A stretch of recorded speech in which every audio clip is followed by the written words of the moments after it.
Okay, I feel like this is so much more formal because it's videotaped. But hi ladies, my name is Alex Gandy. I'm the Director of Career Services at Missouri Southern. And I feel really lucky to have my job. I always like to start every presentation I have with kind of some background about me because I feel like it's important for all of you to kind of know who's talking. That way sometimes there's more of a face to a name kind of thing, but also just to know that I've been in your shoes before. So I was born and raised in St. Louis. I did not go to Missouri Southern, but it doesn't matter where I went. I went to a different university that will not be named, and I had a single mom who I was a first generation college student, so I really appreciate getting invited to Project Day. I graduated with $28,000 worth of college debt. I could not pay for my own. I took out student loans, but it wasn't the reason I got my job out of college was because I had a college education. And it was because I used the resources that I had available at my university. Otherwise, I went to a larger school, and so I have 2 degrees. I have a marketing degree and a public relations degree from my undergrad, and I was like one of 500 business majors from my school. And my advisor, use your resources in Project Stay, use your faculty advisors, that these people are here for your success. Like that's why I've been invited here. That's why our faculty members here truly care about your success. Because if I were to pose a question, I'm expecting some participation, but why are all of you here? Why are you getting a college education? So I don't have to work at Domino's my whole life. So you don't have to work at Domino's your whole life. That's one. What's another reason? Why are you getting a college education? I want to make a difference in the education of the deaf and the hard of hearing, which is the problem. Excellent. Love it. Maybe what about you? We'll go around. Well, I was the first one to graduate from high school from my intermediate family. Awesome. And so I want to be the first one to graduate college. Awesome. Love it. What about you? My mother and my father both hate their jobs and have always hated them, and I don't want to wake up one day and be 50 or 60 and regret that I could have done something and didn't. Sure. The reason a lot of students are getting a college education is to get that JOB, right? They're wanting to get that job. Now, if you were to guess, out of the American workforce, so let's say we have 100% of the American workforce, right? Of full-time employees, what percentage do you think has a bachelor's degree? What percentage out of 100? What do you think? I don't have any prizes. I don't have any cool drawings. Sorry. You said 33? Okay, nobody's going to get any closer than that. So right around 35% of the American workforce has a bachelor's degree. Now think about that in relation to the whole piece of the pie. That puts you at the upper third of possible employed candidates to any job to get that college education. So I say all that because we want to see you succeed, and you will be successful with this college degree. However, there's some things that you need to do prior to graduation to making sure that you take advantage of all the different resources that you have. Yeah? Do you happen to know how many upper graduate people degrees? Like, so how many people have master's degrees? Cut that in half. So of the entire 35%, it's actually around 12 to 13% of the American workforce has a master's degree. Now, so again, you can continue to get to that upper echelon, that niche of your specific degree field, and make yourself more valuable.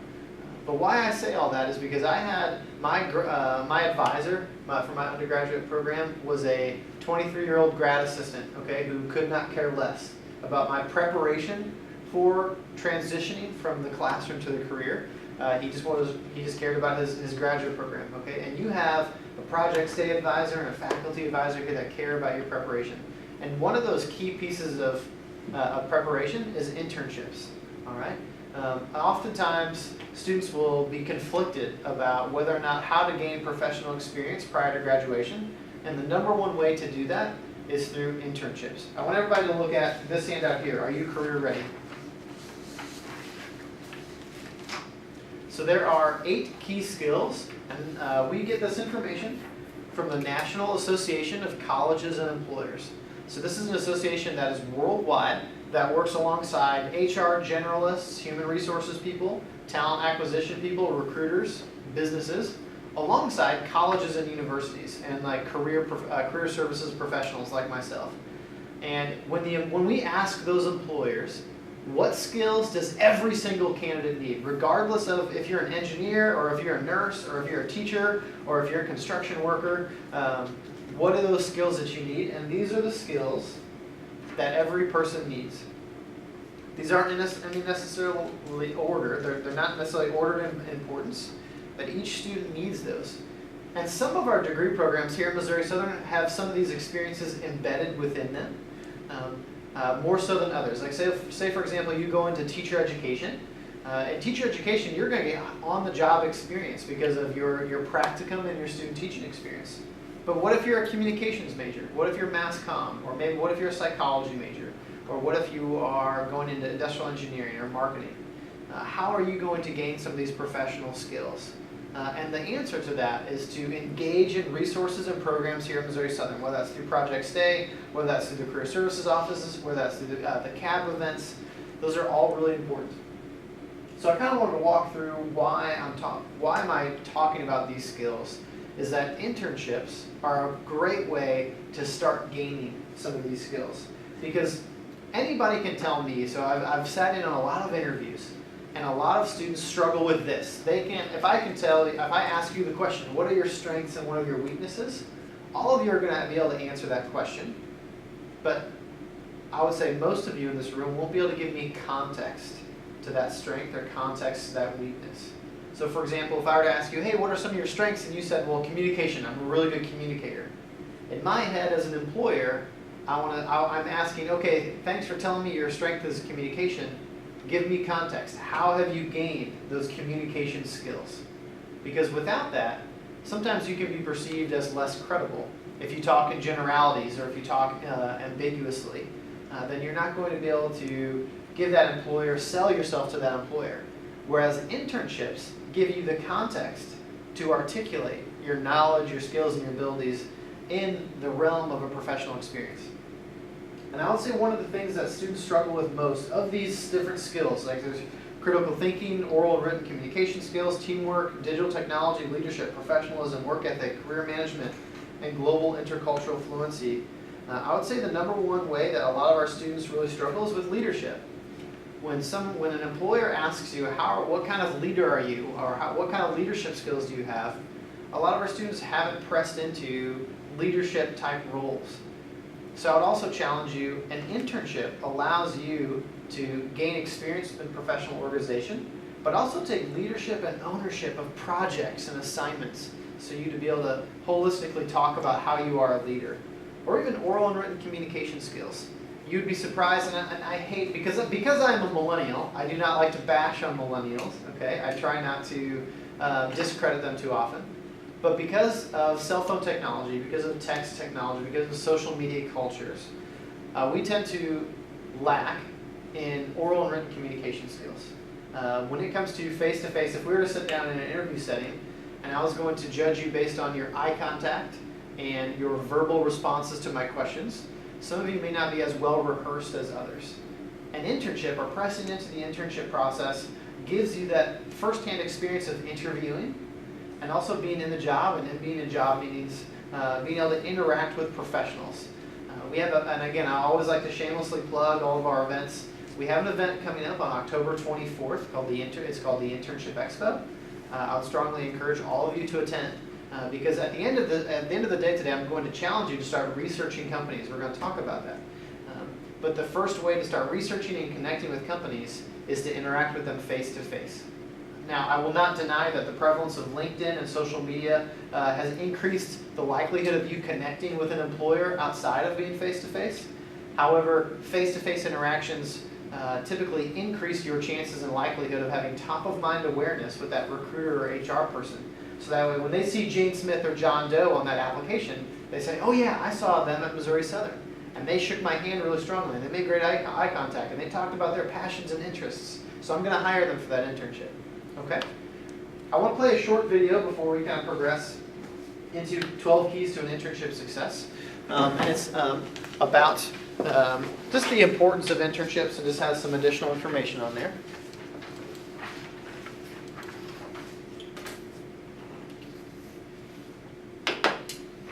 This is not our resource, but it's a really great resource, and so we like to show it. If you're looking for a job, it can seem like everything requires 3 to 5 years of experience. In fact, experience can be the crucial factor in who gets hired and who doesn't. Employers love experience. But data also shows that post-secondary education is essential for higher lifetime earnings. So how can you get both education and experience? Internships. According to a 2012 study by the National Association of Colleges and Employers, 59% of businesses hired their paid interns as new full-time employees. This may be why 65% of 25 to 32-year-olds in the labor force said more work experience while in school would have helped them get the job they wanted. By cultivating the professional networks and skills you'll need to succeed, internships can really improve your employability regardless of what you're majoring in. In fact, a recent Auburn University study showed that interning in a career field could be even more important than majoring in that field when it comes to getting a job interview. And while unpaid internships were a big thing in the past, the U.S. Department of Labor now issues legal guidelines that encourage employers to pay interns for their work.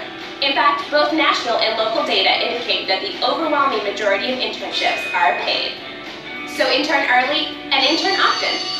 And if you're a rising college junior or senior looking for an internship, check out the Kentuckiana Works College to Career program. So that's when they start promoting that Kentucky College Works program. But I guess I say all that, and I show you that video because it's important for you to understand that they said some key phrases in there here. Intern early and intern often. So again, I kind of like to share my personal story in a lot of my presentations just to help you understand that I can relate. So again, my context, I was born and raised in St. Louis. I was taking out student loans. So throughout college I worked because I had to pay the bills. So I worked in the restaurant industry, okay? Like that's where I could get a job. So I was like a busboy, a server, all throughout college. And now as those summers, like in the summer, oftentimes a lot of college students will they'll take advantage of that and they will work as much as they can so that way they can save as much as they can. That way they don't have to work as much during the school year because they know they're going to school. But that is often an excuse for a lot of our students to say, well, I can't get an internship because I can't take something that's unpaid, or I don't want to lose my current job, whether you're working at AT&T or whether you're working at Domino's or whether you're working mowing lawns, whatever you're doing. And so I faced that same challenge. And because I needed professional experience, because I had a mentor, one of my faculty members kind of took me under their wing that I kind of befriended, and they said, you have to, Alex, you're going into marketing, you have to get internships. Like you can't just graduate from college and not have any experience within marketing and communications.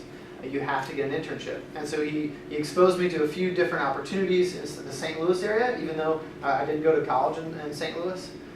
And so when I applied for those jobs, I happened to get this introductory public relations internship, but I also, throughout the negotiation process, throughout the application process, I let them know, like, hey, I have to work at this restaurant.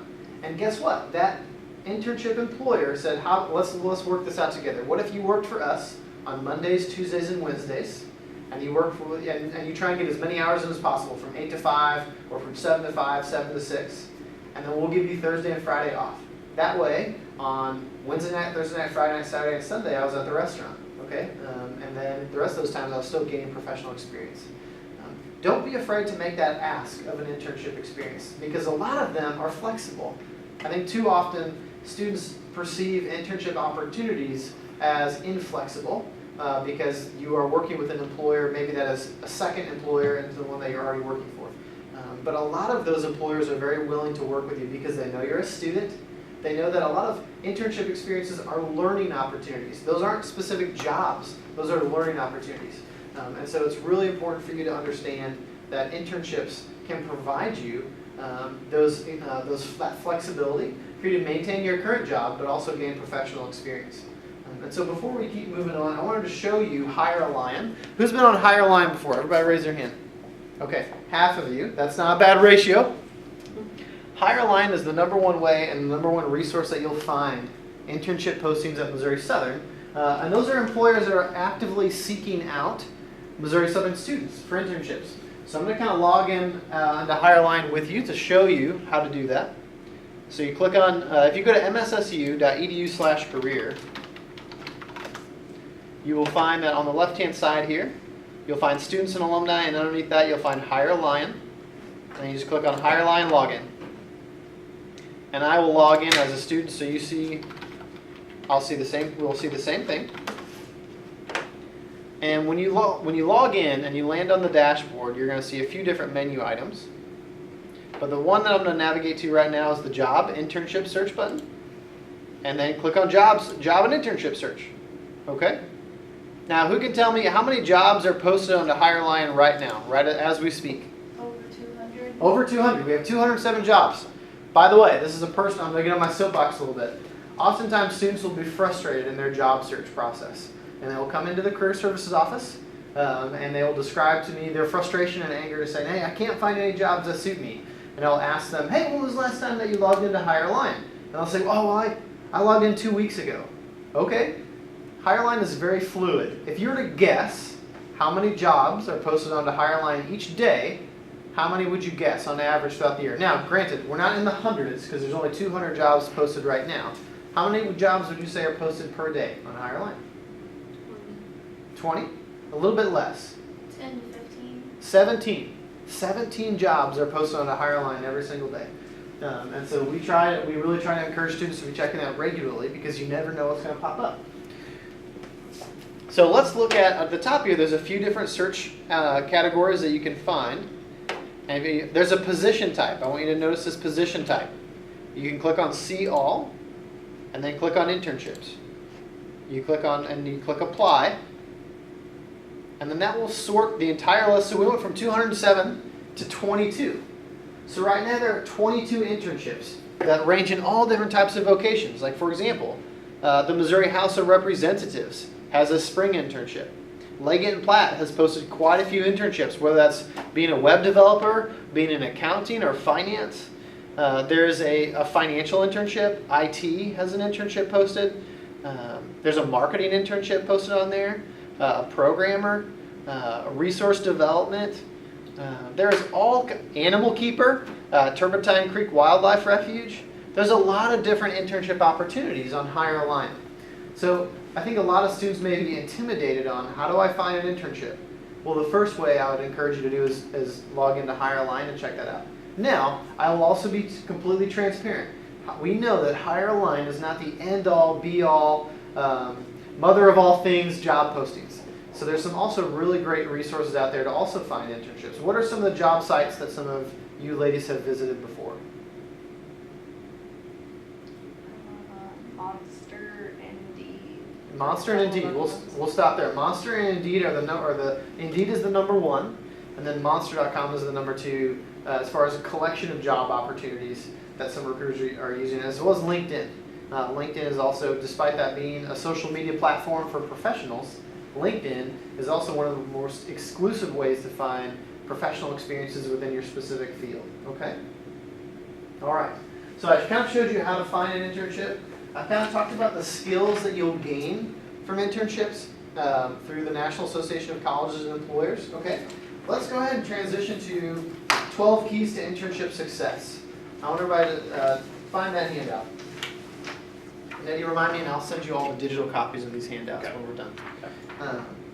So what I would strongly, again, part of my internship experience that I want to share with you today is that they are designed to be learning opportunities. That you aren't to be just a gopher or someone to go like, the joke about an intern, right, is like, oh, that intern goes and gets his coffee every day, right? That is not what an internship is supposed to be. So this is a true story. There was a student who was in the Health Promotion and Wellness program here at Missouri Southern. And I was working with a faculty member here on campus, and we were actually going to do a site visit.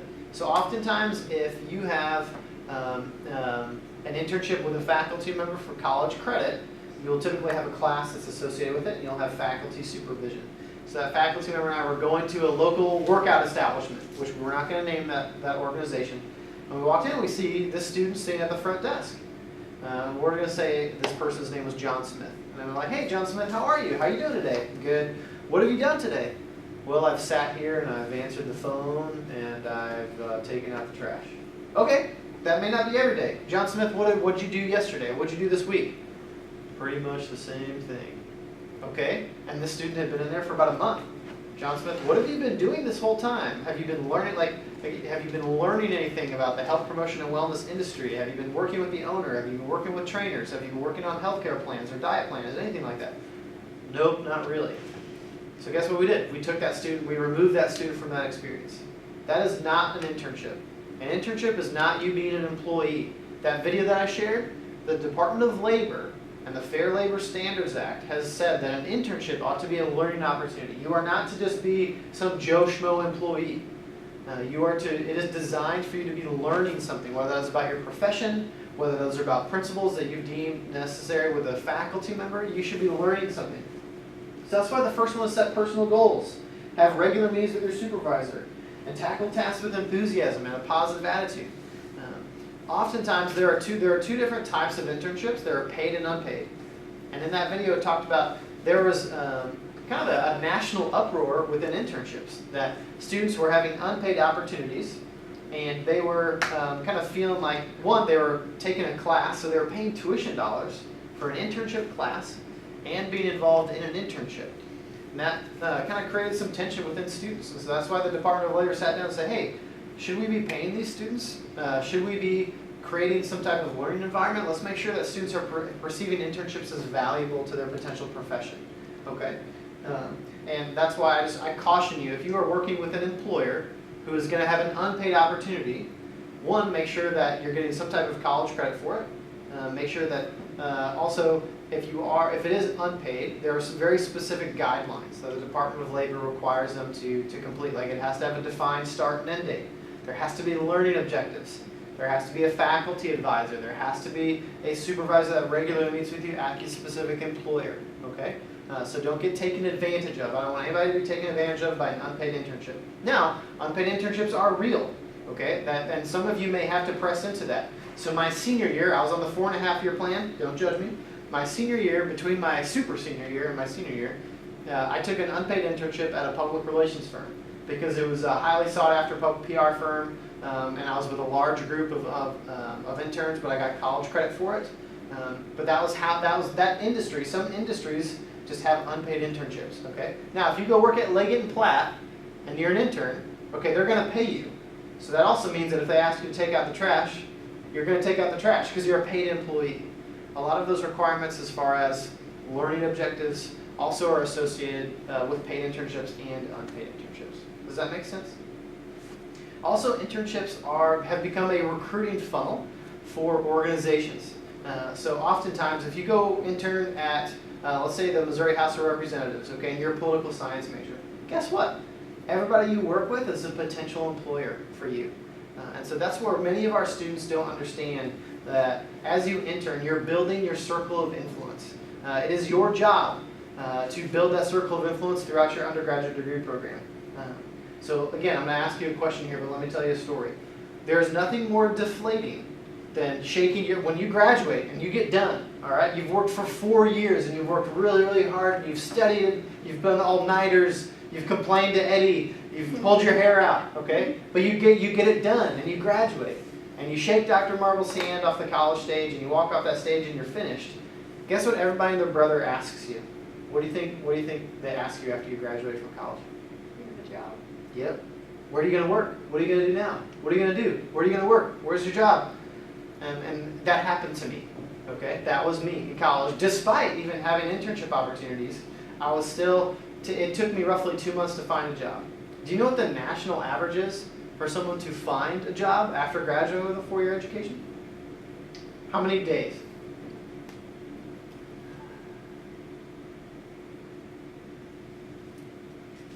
I don't know in days. I was going to say like around 6 months. Okay, luckily less than that.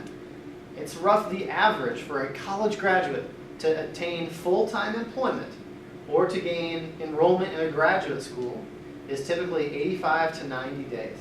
So think about it, that's 3 months.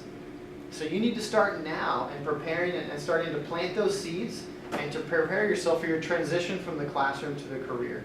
All right? And internship experiences are a key way that you do that because you start to build your circle of influence and your connections within those professions.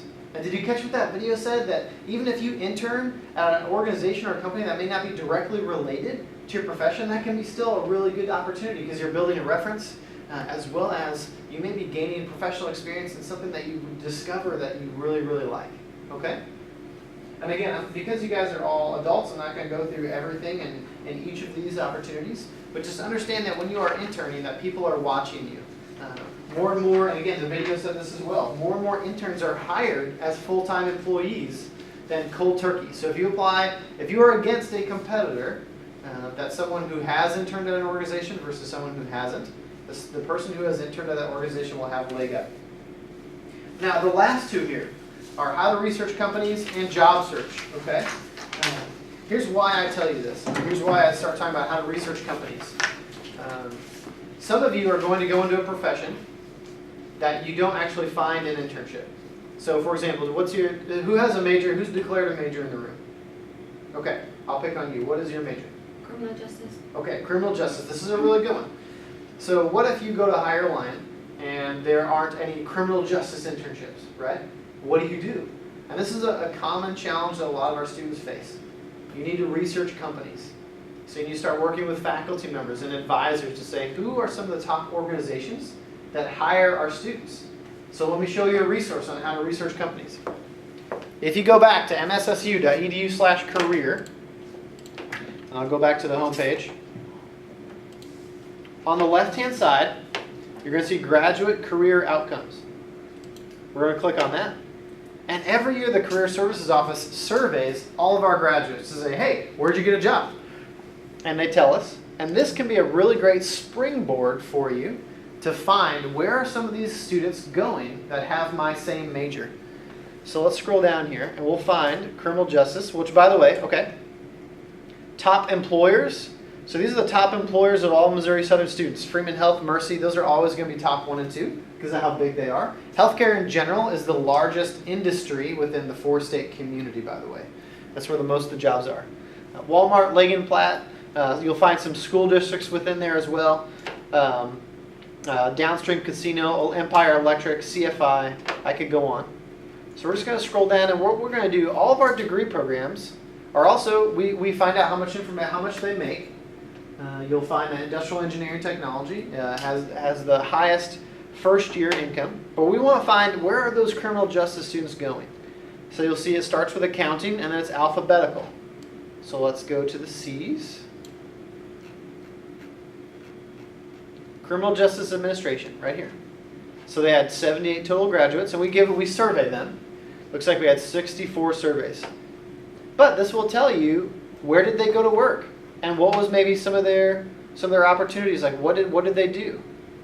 So that way you can sit down and you can actually write an internship proposal. So this is where I'm going. Again, the end goal is get an internship. How to do that? You've done research. You haven't found any internships on Higher Line. Maybe you've gone to Indeed and LinkedIn. Haven't found any internships on Indeed and LinkedIn. You need to work with an advisor. You need to come to the Career Services Office. We will help you gain an internship. All right? It's just going to take a little bit of work. So don't wait till the last minute.